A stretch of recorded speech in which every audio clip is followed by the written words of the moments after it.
¿Cómo estamos? Pues seguimos hablando de historia de México y continuamos con la vida de Maximiliano. Aún siendo oficialmente pues virrey de la autoridad de Maximiliano, quedaba, se puede decir, él limitado entre los soldados del Imperio austriaco, opuesto a cualquier tipo de reforma liberal. Maximiliano fue a Viena en abril de 1858 pues, para pedirle a Francisco José I que concentrara personalmente todos los poderes en la administración militar, mientras seguía, pues, en cierta forma una política de concesiones, pero su hermano lo rechazó. Aquella solicitud lo, pues, en cierta forma obstaculizó para liderar la política, pues, más regresiva. Maximiliano se redujo a desempeñar el papel limitado de prefecto de la policía, mientras aumentaba las tensiones en Piedmont. El día 3 de enero de 1859, Maximiliano, por razones de seguridad y temor de que fuera atacado en público, envió a Carlota de regreso a Miramar y envió su objetivo más preciado, que fueron pues, los territorios que gobernaba sobre el Palacio de Milán. Compartió sus quejas con su madre Sofía, así que estos pues decía: estoy aquí desterrado y solo como un ermitaño. Soy el profeta que es ridiculizado, que debe probar pieza por pieza lo que predijo palabra por palabra a oídos sordos, comentaba a su madre. En febrero de 1859 se levantó a cabo pues numerosas detenciones en Milán y en Venecia. Todos los prisioneros eran pertenecientes a las clases pudientes de la población y fueron transportándose a Mantua y en diversas fortalezas de la monarquía. La ciudad de Brescia, que estaba pues ocupada por la milicia, mientras que muchos batallones acapararon pues en Plasencia y a lo largo de toda la orilla del río Po. El archiduque va a intentar moderar las severas disposiciones del general Ferenc eh, Cirulai. Maximiliano va a acabar por obtener el permiso de su hermano para, pues, en cierta forma reabrir las escuelas de derecho privada en Pavia y en la Universidad de Padua. En marzo de 1859 estallaron incidentes tanto en en la policía y en milaneses y en los veroneses que estaban contemplados en Pavia, uno de los estados gobernados por Maximiliano. Austria va a crear verdaderamente una tripulación en asedio militar. Todas estas situaciones de Italia pues se volvió aún más crítica. El orden que ya se había podido mantener ahí, sino por las tropas realmente en cuestiones extranjeras. La obra pues conciliadora de Maximiliano va a terminar por derrumbarse cuando sus destinos van a ir proyectándose para mejorar el bienestar de la población. Tuvieron que ser abortados y a su vez en aquellos intentos de bienestar. En realidad eran contrarios a la oposición de Austria, que iban a combatir pues cualquier elemento que perturbara el programa unitario. Francisco José consideraba a Maximiliano demasiado liberal y derrochador con su reforma y demasiado indulgente con los rebeldes italianos, por lo que lo obligó a dimitir su cargo, mismo que ocurrió el día 10 de abril de 1859. Toda esta admisión fue recibida con satisfacción por un importante actor de la unificación italiana llamado Camilo Cavour, que declaró: en Lombardía, nuestro enemigo más terrible era el archiduque de Maximiliano, joven activo, emprendedor que se entregó por completo a la difícil tarea de conquistar a los milaneses y que iba a triunfar.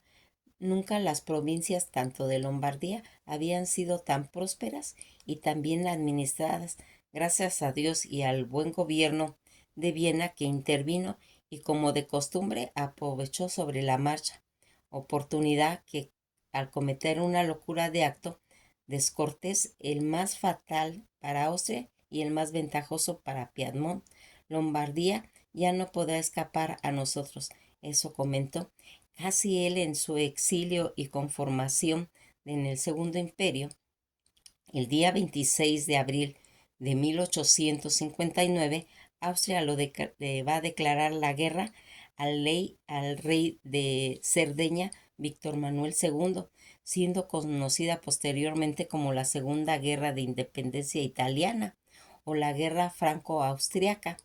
Cerdeña, que va a salir victorioso de toda esta guerra y gracias al apoyo dado por Napoleón III, resultado como se puede decir un golpe para las relaciones tanto de Francia y Austria.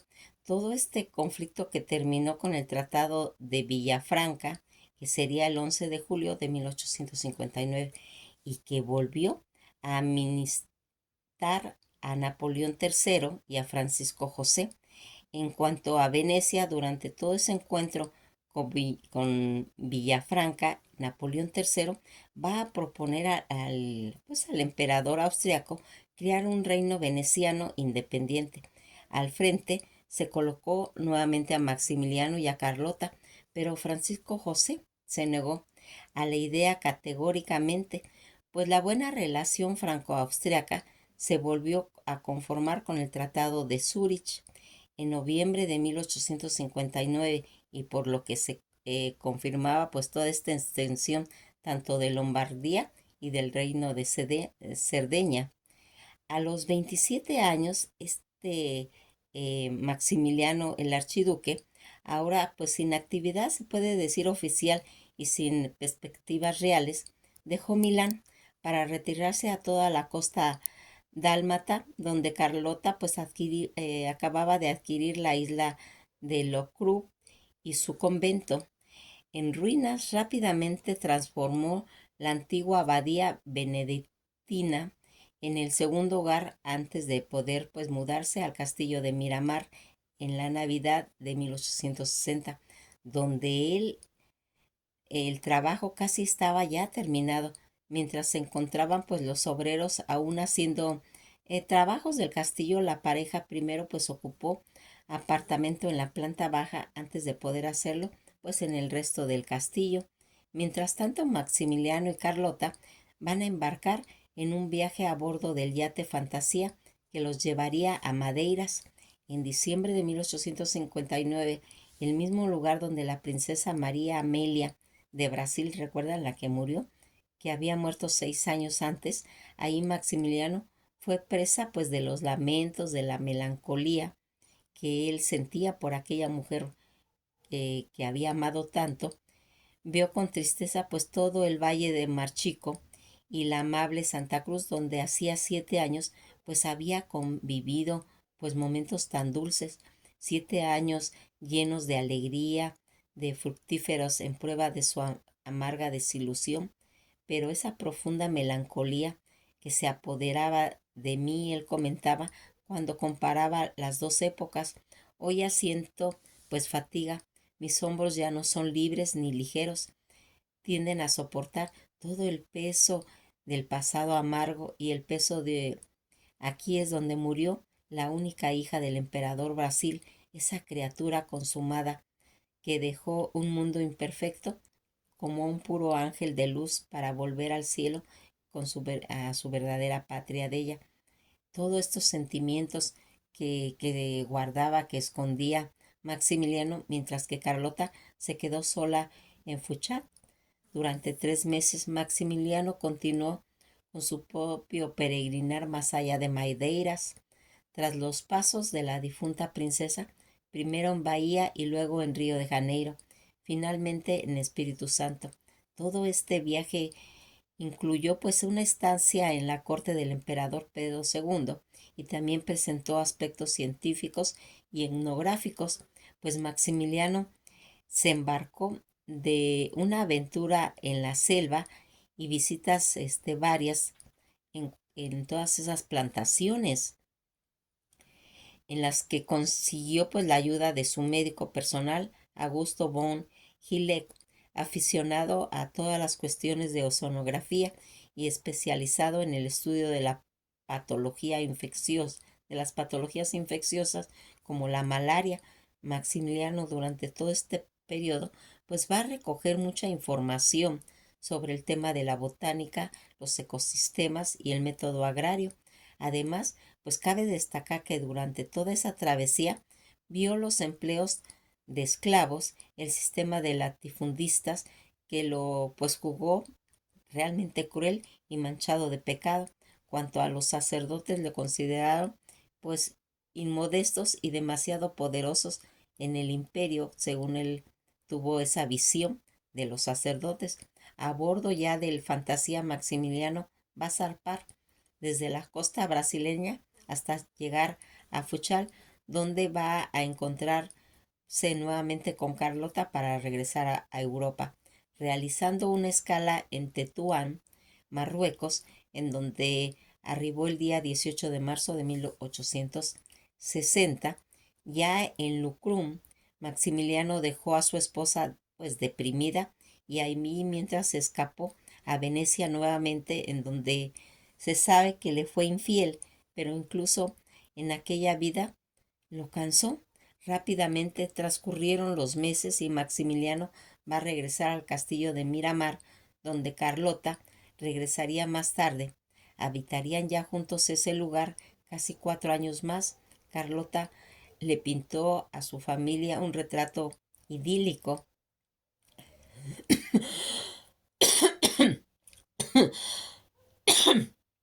perdón, de pues de la vida que tenía con su matrimonio, sin contarle todo ese exilio dorado que según ella le pintó, pero que forzando, aunque era pues contrario realmente a la idealidad. O sea, ella le contaba a la familia pues que se la pasaba muy bien con Maximiliano, que era muy amoroso, que era muy tierno, que era muy romántico, pero simplemente pues estaba fuera de toda realidad y que aquí pues la realidad es que Maximiliano siempre andaba viajando y la tenía pues se puede decir abandonada en diferentes lugares.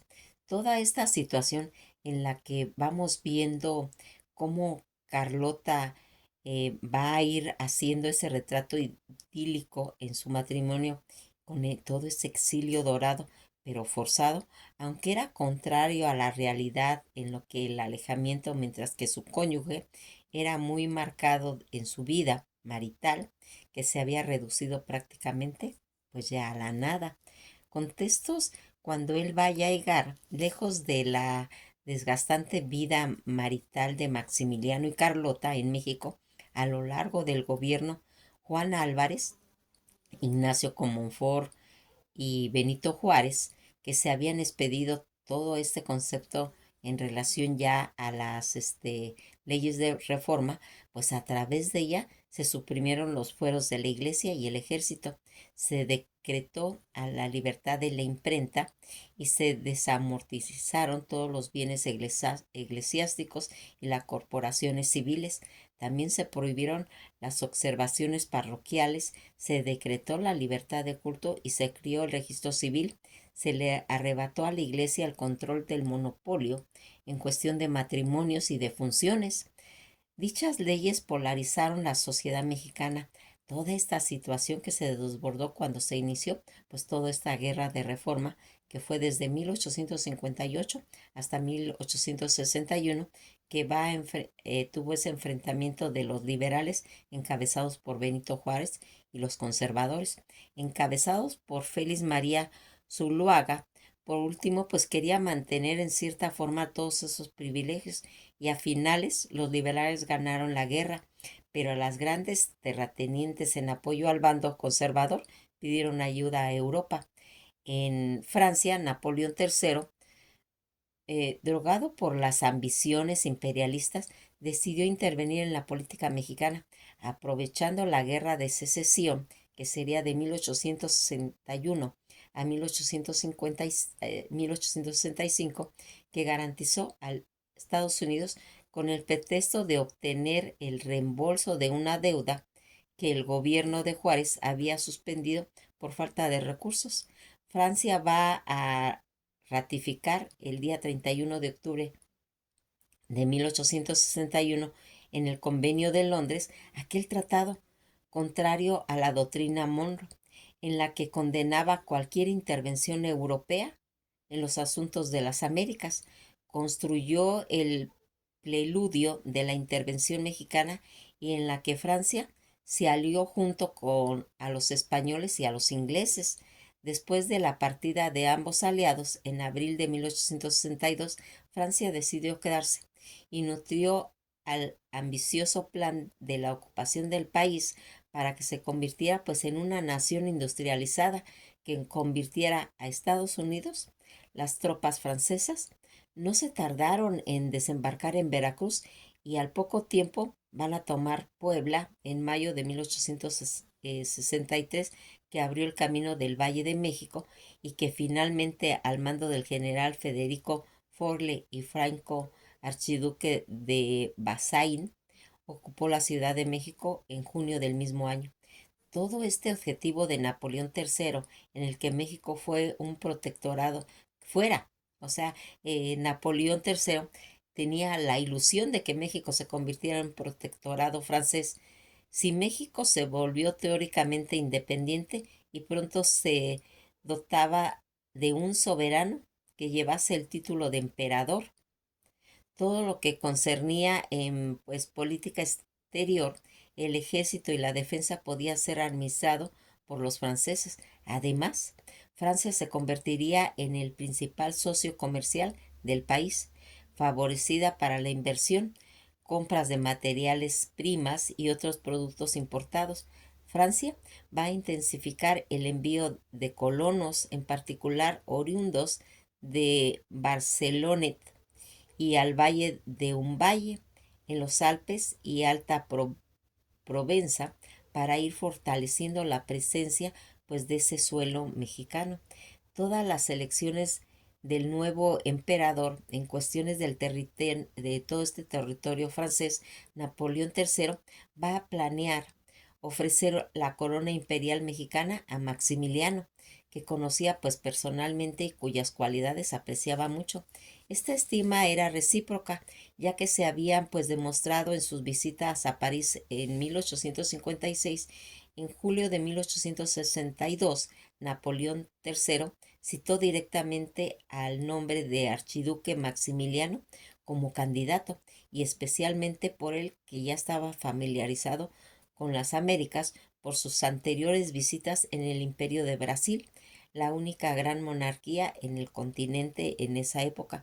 Tras la derrota de la República en México, todos esos conservadores que pactaron que se restaurarían en pues, la tradición del sistema de gobierno en el Imperio mexicano, con lo que se encomendó al Partido Conservador, pues una búsqueda para encontrar un príncipe europeo que cumpliera con ciertas actitudes para gobernar el territorio tan complejo como lo era México, pues se pedía que fuera católico y además que respetara todas las tradiciones de la nación, cosa que había incumplido los gobiernos republicanos debido a las leyes de reforma. El 21 de julio de 1864 se formó la Junta Superior del Gobierno, también llamada Asamblea de Nobles o Junta de los 35, por el número de sus integrantes, siendo pues presidente Teodoso Lares, asignado por Frederick Forrey, ministro plenipotenciario de los franceses. Durante varios meses se discutió sobre los posibles candidatos, entre los cuales también se encontraba Enrique de Borbón, duque de Sevilla, y finalmente Napoleón III decidió proponer formalmente a Maximiliano, definido debido a que él cumplía los requisitos. Además, como Napoleón III era el único que de hecho, conocía personalmente a príncipes europeos, su candidato pues gozaba de mayor credibilidad que otro cualquier candidato. Al concluir esta larga discusión se aprobó la candidatura propuesta y se creó una comisión de personalidades notables para que fueran a entrevistarse con dicho candidato y pedirle que aceptara el trono del imperio. Evidentemente ese candidato era Maximiliano de Austria, que en ese momento se encontraba retirado en el castillo de Miramar, en las costas del Adriático. El día 10 de julio de 1863, la Junta Superior de todo este gobierno, que se disolvió oficialmente, emitiendo como último acto el siguiente dictamen, que se publicó al día siguiente, diciendo: la nación mexicana adopta en forma de gobierno la monarquía moderada, hereditaria, con un príncipe católico. El gobierno tomará el título de emperador mexicano. La corona imperial de México se ofrece al SAIR, el príncipe Maximiliano, archiduque de Austria, y para sí y sus descendientes. En el caso de que por circunstancias imposibles de prever el archiduque Maximiliano no llegara a tomar posesión del trono que se le ofrece, la nación mexicana se remite a la benevolencia del SM Napoleón III, emperador de los franceses, para que le indique otro príncipe católico. Todo este ofrecimiento y aceptación de esta propuesta que se llevó a cabo, pues la delegación de conservadores se escogió cuidadosamente, puestos a todos que debían ser dignos representantes de México y su historia. Hubo sumo cuidado de que fuesen los adecuados para ir mostrando pues imagen digna del país frente al archiduque. Napoleón III, que ya había notificado a Maximiliano y él había tenido tiempo de considerarlo con seriedad, el día 3 de octubre de 1863, él va a llegar al castillo. La delegación, encabezada por el diplomático José María Gutiérrez Estrada y seguida de otros personajes como Juan Nepomuceno Almonte. Acuérdense que Juan Nepomuceno Almonte, que era hijo biológico del insurgente José María Morelos y Pavón, hay que recordarnos, ya hicimos su video al respecto, pero este fue un recordatorio.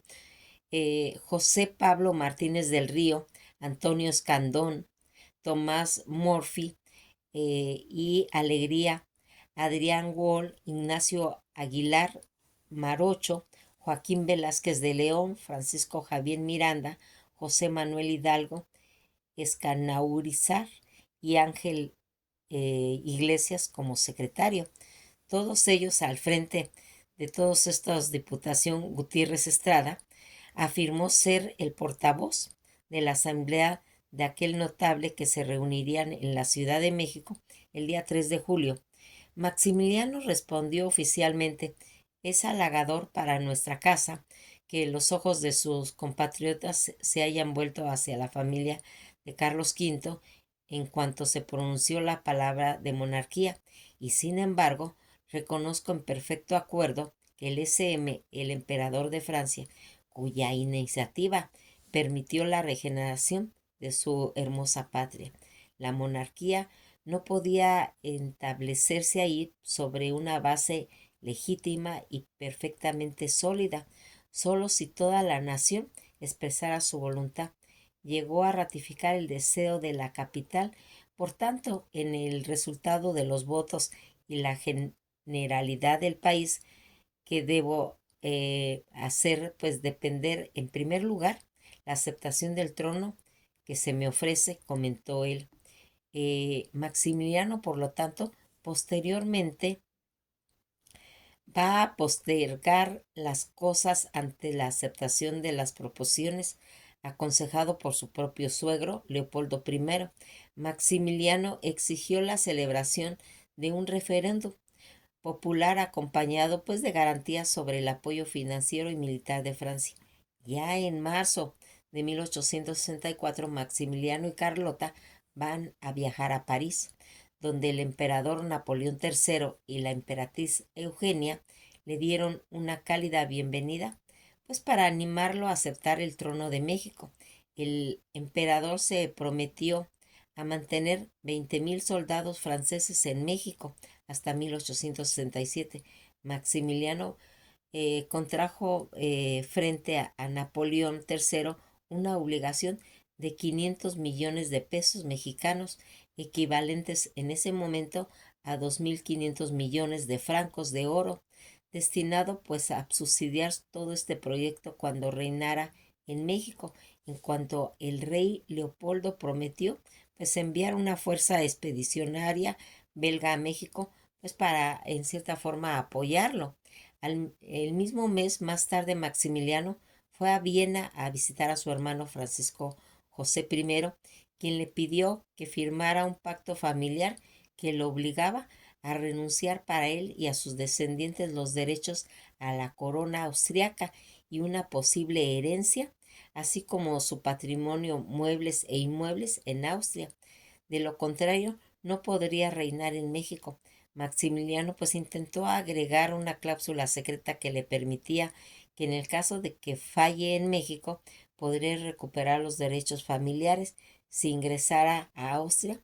Francisco José I rechazó la adición a esta cláusula, sin embargo prometió subsidiarlo con soldados voluntarios, 6,000 hombres y 300 marinos, así como una pensión anual.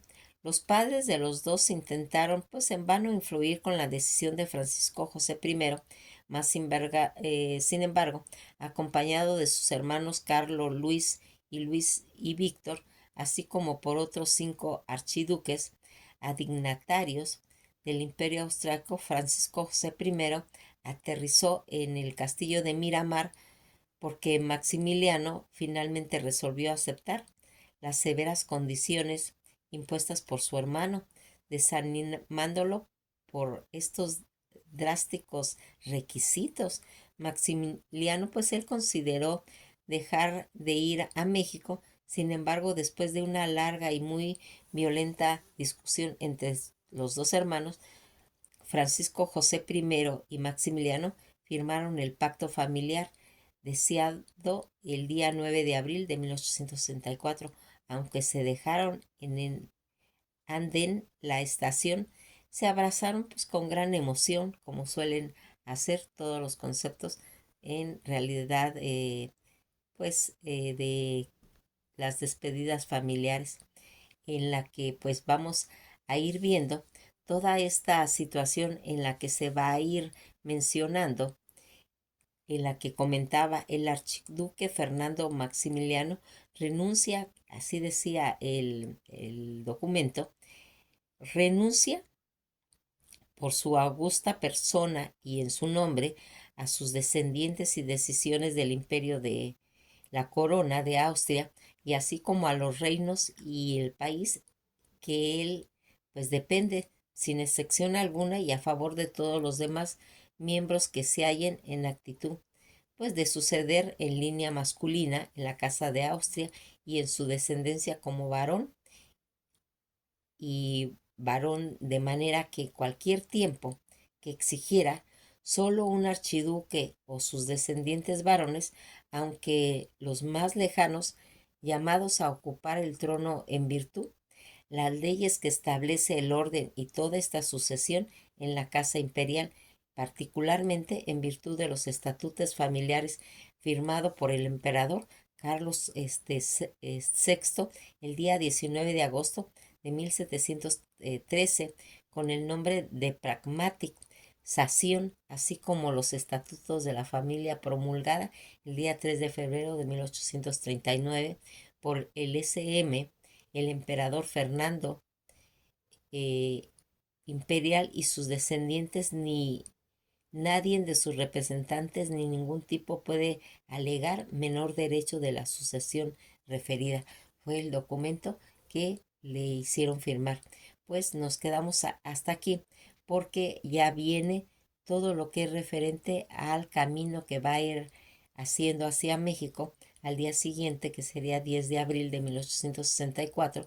Maximiliano declaró en Miramar a los delegados que aceptaba la corona imperial, convirtiéndose oficialmente el emperador de México. Pues esto ha sido todo por hoy y nos veremos en el próximo video.